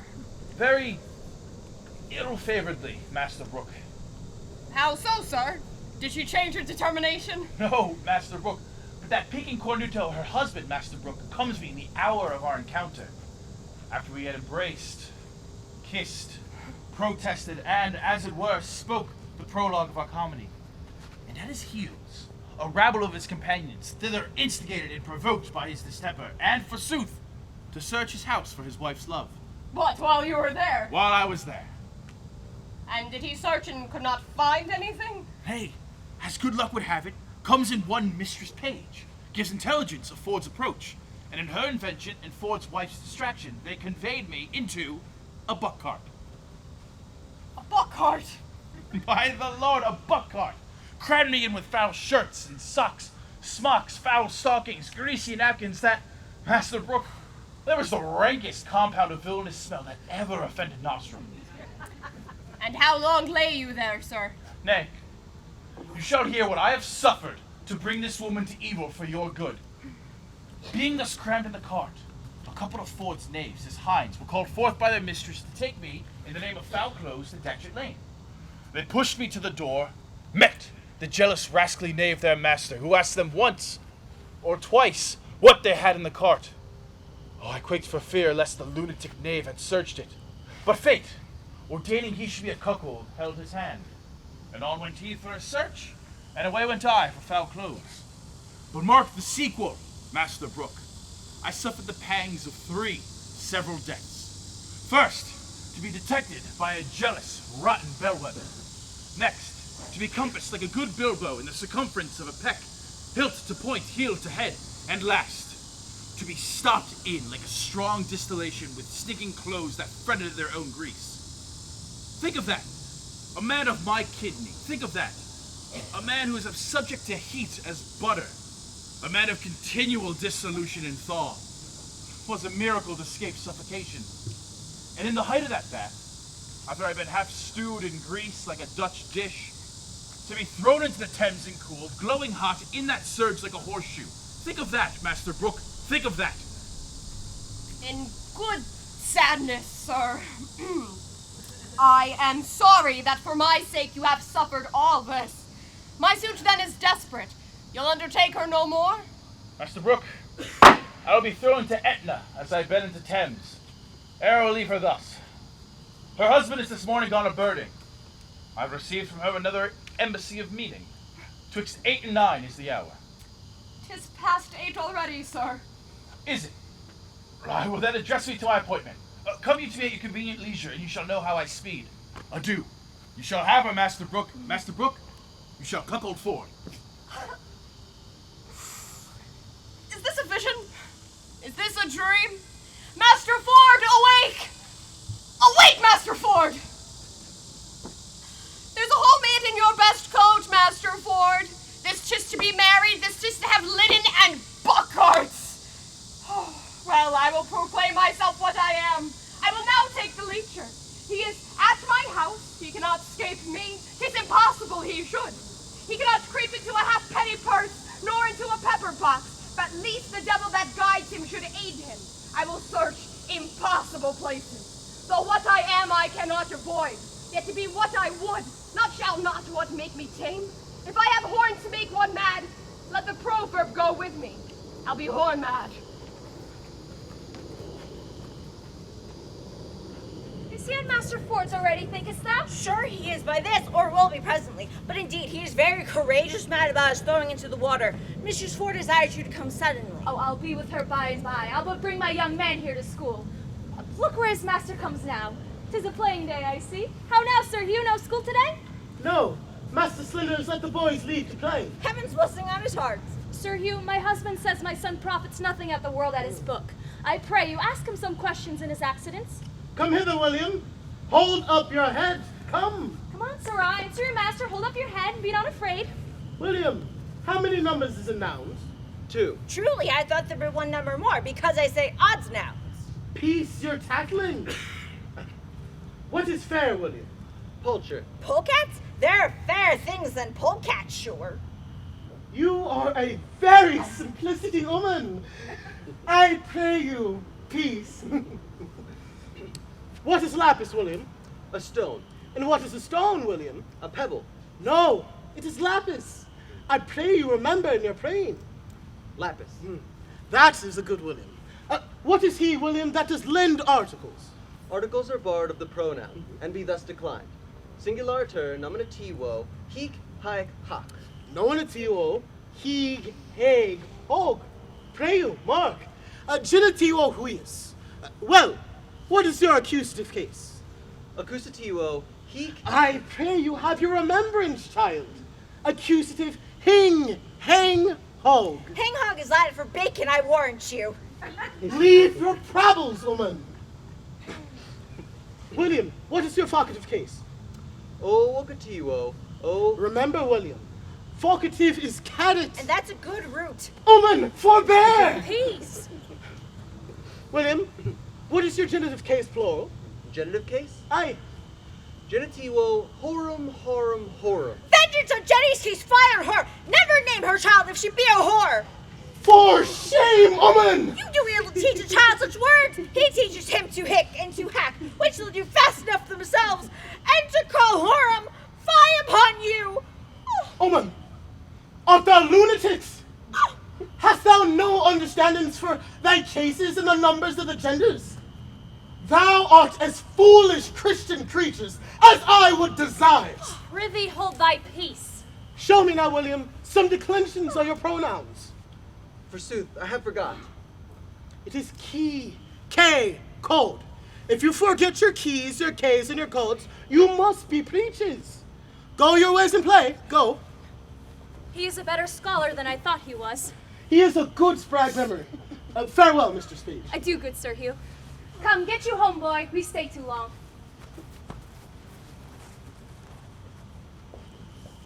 Mistress Ford, your sorrow hath eaten up my sufferings. I see you are obsequious in your love, and I profess requital to a hair's breadth. Not only, Mistress Ford, in the simple office of love, but in the accoutrement, compliment, and ceremony of it. But are you sure of your husband now? He's a birding, sweet Sir John. What ho, Gossip Ford, what ho! Step into the chamber, Sir John. How now, sweetheart? Who's at home beside yourself? Why, none but mine own people. Indeed? No, certainly. Speak louder. Truly, I am glad you have nobody here! Why? Why, woman! Your husband is in his old lines again! He so takes on yonder with my husband, so rails against so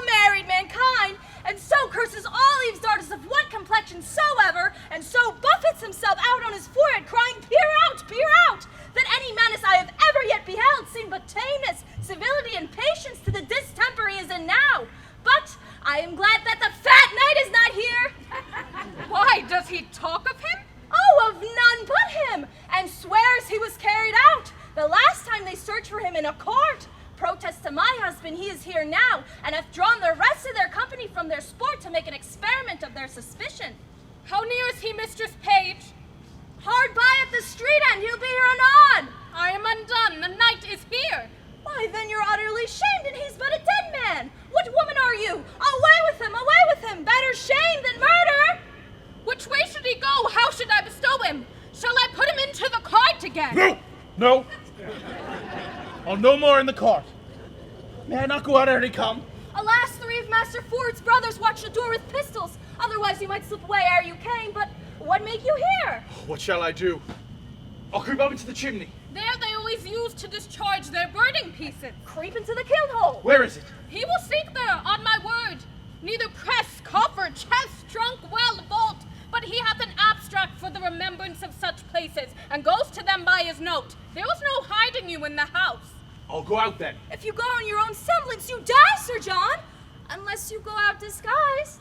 How might we disguise him? Alas, the day I know not. There is no woman's gown big enough for him. Otherwise he might put on a gown, muffler, and kerchief and so escape. Good hearts devise something.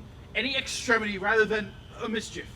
My maid's aunt, the fat woman at Brainford, has a gown above. On my word, she's as big as he is, and her thrummered hat and muffler upstairs. Go, run up, Sir John. Go, sweet Sir John. Mistress Page and I will look some linen for your head. Quick, we'll come dress you straight. Put on the gown the while. I would my husband would meet him in the shape.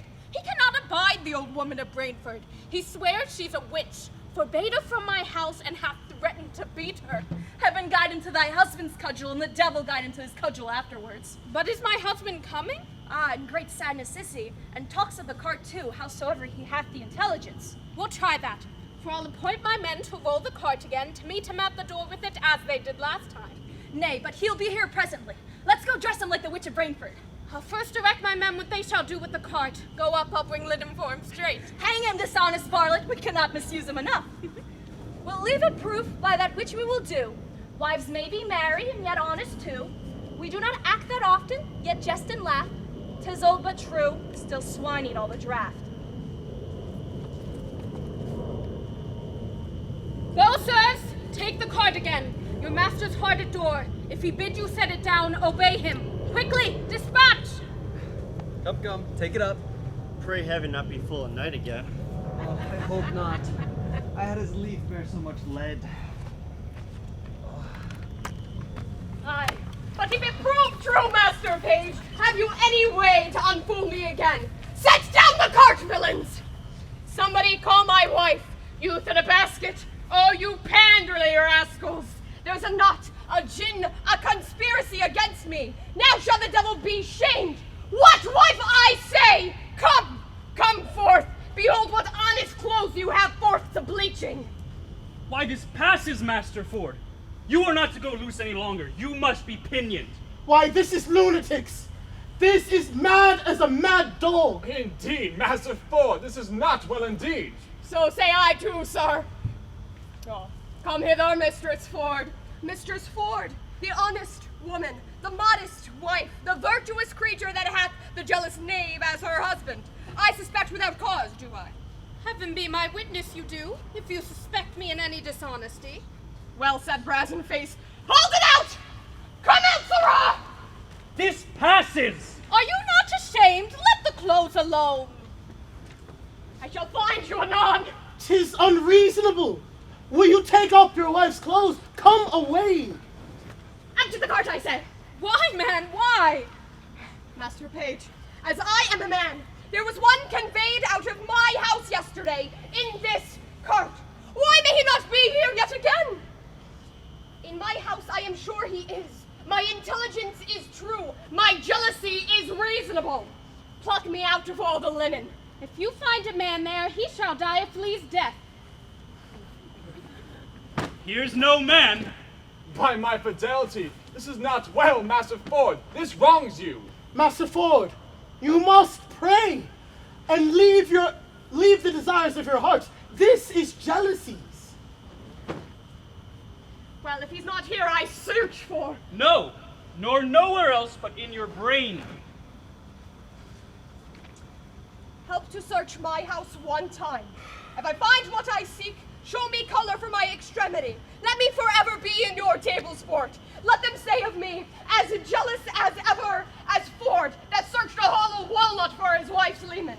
Satisfy me once more, search with me. What ho, Mistress Page? Come you and the old women down, my husband will come into the chamber. Old woman? What old woman's that? Why, 'tis my maid's aunt of Brainford. A witch, a queen, an old cousin and queen! Have I not forbid her in my house? She comes of errands, does she? We are simple men. We do not know what's brought of fortune-telling. She works by charms, by spells, by the figure, and such dawberry as this, beyond our element. We know nothing. Come down, you witch! You wag you! Come down, I say! Nay, good sweet husband, good gentleman, let him not strike the old woman. Come, Mother Pratt, come, give me your hand. I'll rat her out! Out of my house! Out, you bad, you running, you! Out of fortune, tell you! Are you not ashamed? I think you've killed the poor woman. Nay, he will do it. 'Tis a goodly credit for you. Hang her, witch! By the yea and no, I think the woman is a witch indeed. I like not when a woman has a great beard. I spy a great beard under her muffler. Will you follow, gentlemen? I beseech you, follow. See but the issue of my jealousy. If I cry out thus upon no trial, never trust me again as I speak. Let's obey his humor a little further. Come, gentlemen.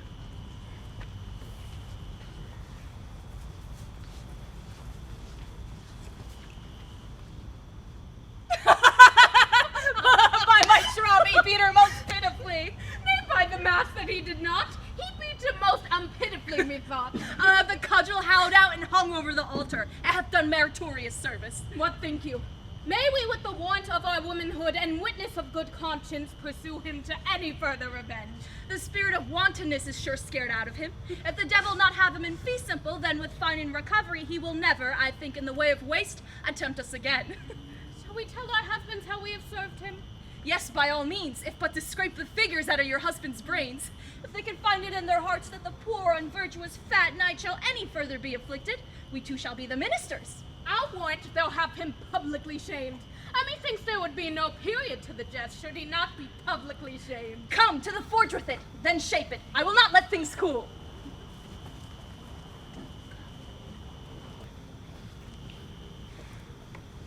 Sir, the Germans desire 3 of your horses.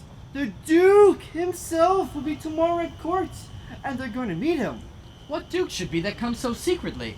I hear not of him in the court. Let me speak with the gentlemen. They speak English? Aye, sir, I'll call him to you.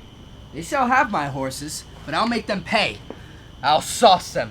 They've had my house a week at commands. I've turned away my other guests. They must come off. I'll sauce them. Come. 'Tis one of the best discretions of a woman as ever I did look upon. And did he send you both these letters at an instant? Within a quarter of an hour.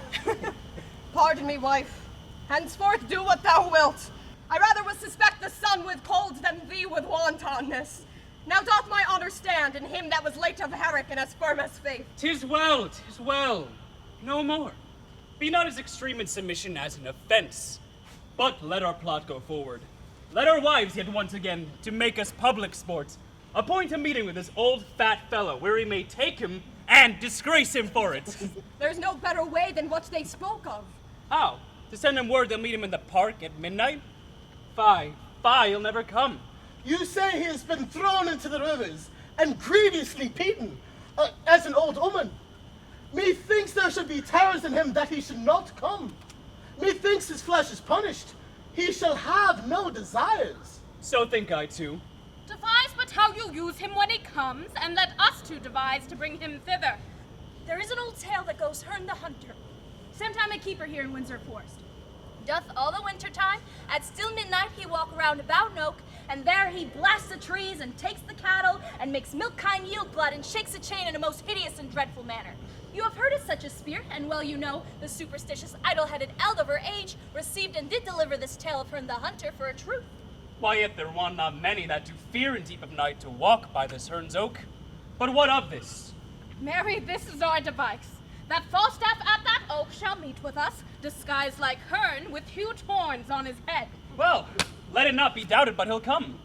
And in this shape, when you have brought him thither, what shall be done with him? What is your plot? Likewise we have thought upon, and thus. Nan Page, my daughter, and my little son, and 3 or 4 more of their growth, will dress like urchins, oafs, and fairies, green and white, with waxen tapers on their heads and rattles in their hands. Then upon a sudden as Falstaff, she and I are newly met, let them from forth the saw pit rush at once, in fairy-like, to pinch the unclean knight, and ask him why that hour of fairy revel he dares tread in shape profane. Until he tell the truth, let the supposed fairies pinch him sound and burn him with their tapers. The truth being known, we'll present ourselves, dishorn the spirit, and mock him home to Windsor. The children must be well rehearsed or they'll never do it. I will teach the children their behaviors. And I will be like a jackanapes also, to burn the night with my taper. That will be excellent. I'll go buy them vizards. My Nan Page shall be queen of all fairies, finally attired in a robe of white. That silk will I go by. And in that time shall Master Slender steal my Nan away, and marry her at Eden. Go, send to Falstaff straight. Nay, I'll go to it. In the name of Brook. He'll tell me all his purpose. Sure, he'll come. Fear not you that. Go get us properties for tricking our fairies. Let us about it. It is admirable pleasures and very honest labourers. Go, Mistress Ford, send to Sir John to know his mind. I'll to the doctor. He hath my goodwill, and he, none but he should have Anne Page. The doctor, that slender, though well-landed, is an idiot, and my husband best of all effects. The doctor is well-moneyed, and his friends potent at court. He, none but he should have her, though 20,000 worthier come to crave her. Wouldst thou have, boar? What, thick-skin? Speak, breathe, discuss, breathe, short, quick, snap! Mary, sir, I come to speak to Sir John Falstaff from Master Slender. There's his chamber, his house, his castle, his standing bed, and truckle bed. 'Tis painted about with the story of the prodigal, fresh and new. Go, knock and call. He'll speak like an anthropophaginian unto thee. Go, knock, I say. There's an old woman, a fat woman, gone up into his chamber. I'll be so bold as stay, sir, till she come down. I come to speak with her indeed. Ha? A fat woman? Then I may be robbed. I'll call. Bully knight, bully Sir John, speak in thy lungs military, art thou there? It is thine host, thine Ephesian calls. How now, mine host? Here's a Bohemian Tartar Teresy coming down to thy fat woman. Let her descend, bully. Let her descend. My chambers are honorable. Fie. Privacy? Fie. There was, mine host, even now an old fat woman with me. But she's gone. Mary, sir, was not the wise woman of Brentford? Aye, Mary, was it Muscle Shell? What have you with her? My master, sir, Master Slender, sent to her, seeing her go through the streets, to know, sir, whether one nymph, sir, that beguiled him of the chain, had the chain or no. I spake to the old woman about it. And what says she, I pray, sir? She said that the very same man that beguiled Master Slender of his chain, causing him of it. I could have spoken with the woman herself. I had other things I've spoken with her too from him. What are they? Let us know. Aye, come, quick! I may not conceal them, sir. Conceal them, or thou diest. Why, sir, they were nothing but Mistress Anne Page. To know if it were my master's fortune or not, to have her or no. 'Tis his fortune. What, sir?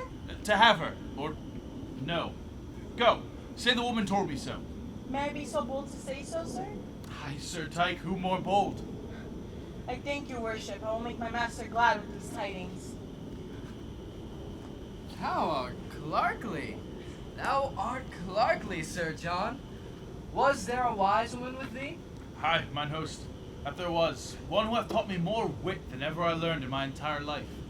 And I paid nothing for it neither, but was paid for my learning. At the last, sir, cousinage!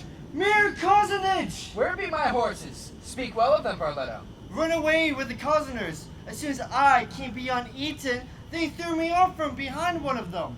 And the slough of mire, and set spurs in the way like 3 German devils, 3 Dr. Fastuses. They are gone but to meet the Duke. Villain, do not say they be fled. Germans are honest men. Where's my host? What is the matter, sir? Have a care of your entertainments. There is a friend of mine come to town, tells me of 3 sorts of cousin garmamlas. That has cozened all the hosts of Reading, of Maidenhead, of Colebrook, of horses and money. And I tell you for goodwill, look you. You are wise and full of jibes and flouting stogs. It is not convenient that you should be cozened. Fare you well. Where is my sausage up there? Here, Master Doctor, in perplexity and doubtful dilemma. I cannot tell what is that, but it is telling me that you make grand preparation for the Zouk, the Germany.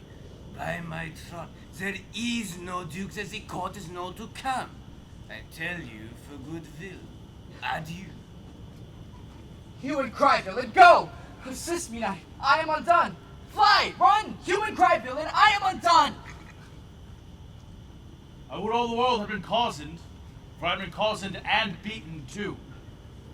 If it should come to the ear of the court how I have been transformed, and how my transformation hath been washed and cudgeled, they would milk me out of my fat drop by drop, and liquor fishermen's boots with me. I warrant they would whip me with their fine wit till I was as crestfallen as a dried pear. I never forswore since I... But, if I repent, my wound will be but long enough. How now? I'm from the 2 parties, forsooth. The devil take one party and his damn the other, and so they should be both bestowed.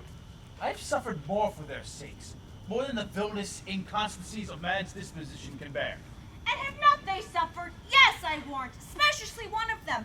Mistress Ford, good heart, is beaten black and blue, that you cannot see a white spot about her. What tellest thou me of black and blue? For I myself were beaten all the colors of the rainbow, and were like to have been apprehended for the witch of Brainford. But that my admirable dexterity of wit, and counterfeiting the actions of an old woman, delivered me. The knave constable had set me in the common stocks, for a witch. Sir, let me speak with you in your chamber. You shall hear how things go, and I warrant to your content. Here's a letter will say somewhat. Good heart, what did you here's to bring you together? Sure, one of you does not serve heaven well that you were so crossed. Come up into my chamber.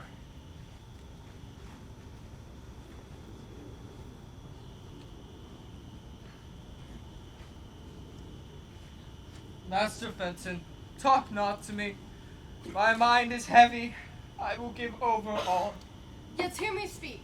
Assist me in my purpose, and as I am a gentleman, I'll give thee 100 pound in gold more than your loss. I will hear you, Master Fenton, and I will, at the least, keep your counsel. From time to time, I have acquainted you with the dear love I bear to fair Anne Page, who mutually hath answered my affection, so far forth as herself might be her chooser, even to my wish. I have a letter from her of such contents as you will wonder at, the mirth whereof so larded with my matter that neither singly can be manifested without the show of both, wherein fat Falstaff hath a great scene. The image of the jest I'll show you here at large. Hark, good mine host, tonight at Hearn's Oak, just twixt 12 and 1, must my sweet Nan present the fairy queen. The reason why is here. In which disguise, while other jests are something rank on foot, her father hath commanded her to slip away with Slender, and with him at Eton immediately to marry. She hath consented.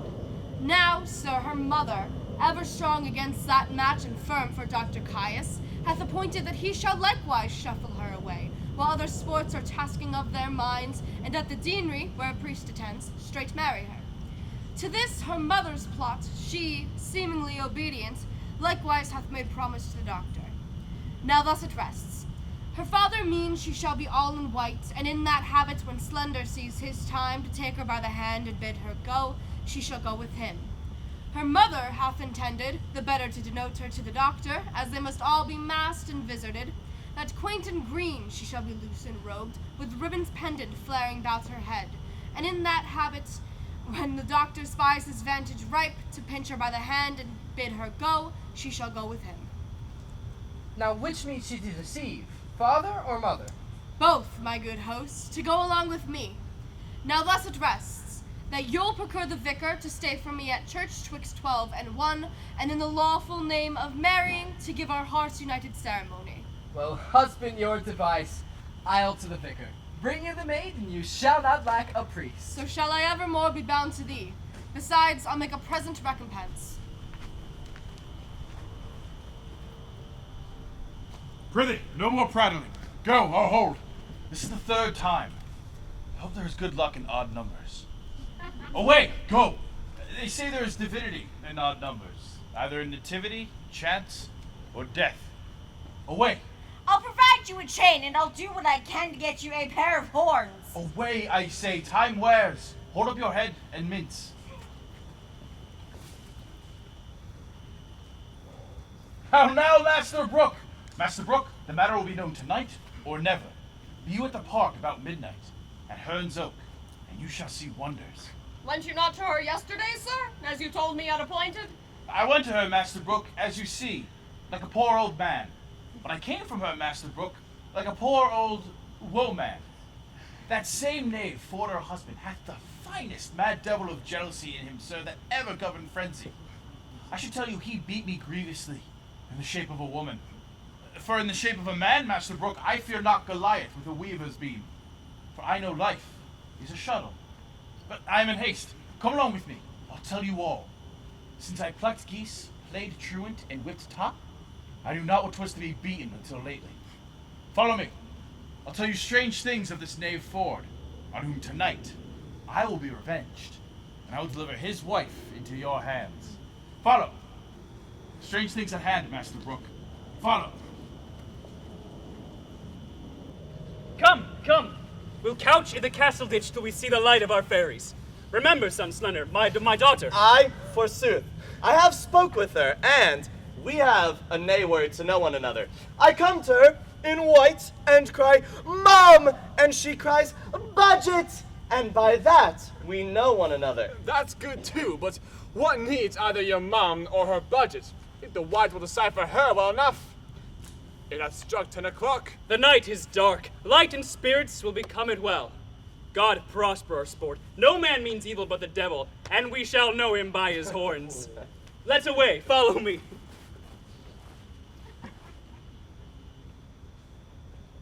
Master Doctor, my daughter is in green. When you see her time, take her by the hand and away with her to the deanery and dispatch it quickly. Go in before the park. We two must go together. I know what I have to do. Adieu. Fare thee well, sir. My husband will not rejoice at the abuse of Falstaff, as he will chafe at the doctor's marrying my daughter, but 'tis no matter. Better a little chiding than a great deal of heartbreak. Where is Nan now, and her troop of fairies, and the Welsh devil Hugh? They're couched in a pit, hard by Hearn's Oak with obscured light, which at the instant of Falstaff and ours meeting, they will at once display to the night. That cannot choose but amaze him. If he be not amazed, he will be mocked. If he be amazed, he will every way be mocked. We'll betray him finely. Against such lootsters and their lechery, those that betray them do no treachery. The hour draws on. To the oak, to the oak! Trib, trib, fairies, come and remember your promise. Be bold, I pray you. Follow me into the pit, and when I give the watchwords, do as I bid you. Come, come, trib, trib.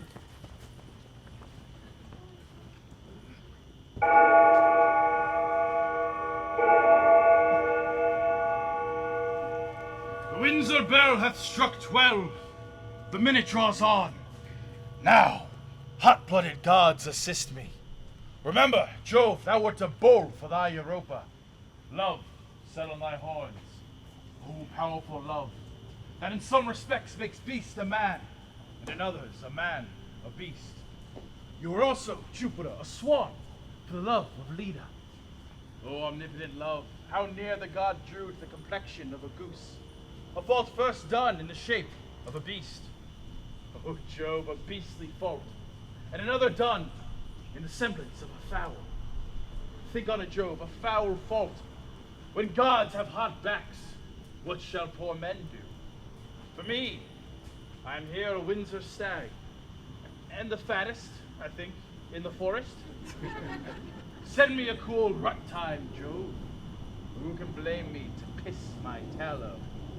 But who comes here? My toe? Sir John, art thou there? My dear, my male dear. My toe with the black scut. Let the sky rain potatoes. Let it thunder to the tune of green sleeves. Let it hail kissing comfits and snow ringos. Let there be a tempest of provocation. I will shelter me here. Mistress Page has come with me, sweetheart. Divide me like a bribed buck, each a haunch. I'll keep my sides to myself, my shoulders for the man of this walk, and my horns I bequeath your husbands. Am I a woodsman? Speak I like Herne the hunter? Why, is Cupid now a child of conscience? He makes restitution. As I am a true spirit, welcome.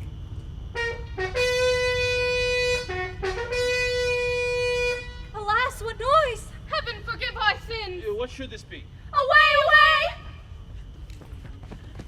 I think the devil will not have me damned, lest the oil that's in me should set all hell on fire. He will never else cross me thus. Fairies! Black, gray, green, and white! You moonshine revelers and shades of night! You orphan heirs of fixie destiny! Attend your office and your quality! Hire hobgoblin! Make the fairy noise! Elves, list your knaves! Silence, you airy toys! Cricket, to Windsor chimney shout thou leap, where fires thou findest unraked and hearts unswept. There pinch the maids as blue as bilberry. Our radiant queen hates sluts and sluttery. These are fairies. He that speaks to them shall die. Or wink and couch, no man their works must eye. Where's Pede? Go you, and where you find the maid that ere she sleep has thrice her prayers said, raise up the organs of her fantasy. Sleep she as sound as careless infancy. But those that sleep and think not on their sins, pinch them, arms, legs, backs, shoulders, sides, and shins. About, search Windsor Castle elves within and out. Strew good luck oaths on every sacred room that may stand to the perpetual doom. Fairies use flowers to their charactery. Away, disperse! But till 'tis 1 o'clock, our dance of custom around the oak of Herne the Hunter, let us not forget. Pray you, look hand in hand, yourselves in order set, and 20 glowworms shall our lanterns be, to guide our measure round about the tree. But stay, I smell a man of Middle Earth. Heavens defend me from this Welsh fairy, lest he transport me to a piece of cheese. Vile worm, thou a sower looked even in thy birth. Quick trial fire, touch me his finger end. If he be chaste, the flame will back descend and turn him to no pain. But if he start, it is the flesh of a corrupted heart. A trial, come. Come, will this wood take fire? Corrupt, and tainted in desire. About him, fairies, sing a scornful rhyme. And as you trip, still pinch him to your time.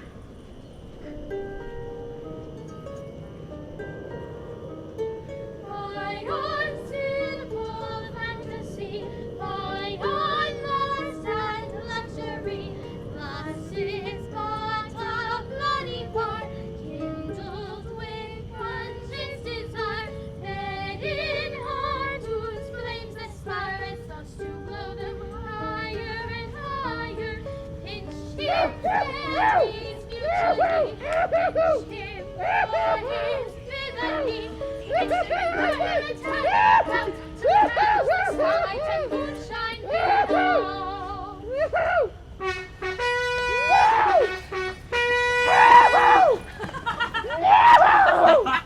Nay, do not fly! I think we have watched you now.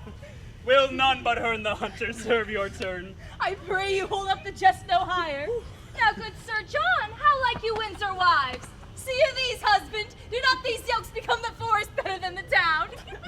Now, sir, who's a cuckold now? Master Brook, Falstaff's a knave, a cockly knave. Here are his horns, Master Brook. And Master Brook, he hath enjoyed nothing of Ford's but his buck card, his cudgel, and 20 pounds of his money, which must be paid to Master Brook. His horses are arrested for it, Master Brook. Sir John, we've had ill luck. I will never take you for my love again, but I will always count you my dear. I do begin to perceive that I'm made an ass. Aye, and an ox too, both the proofs of extent. And these were not fairies. I was 3 or 4 times in the thought they were not fairies.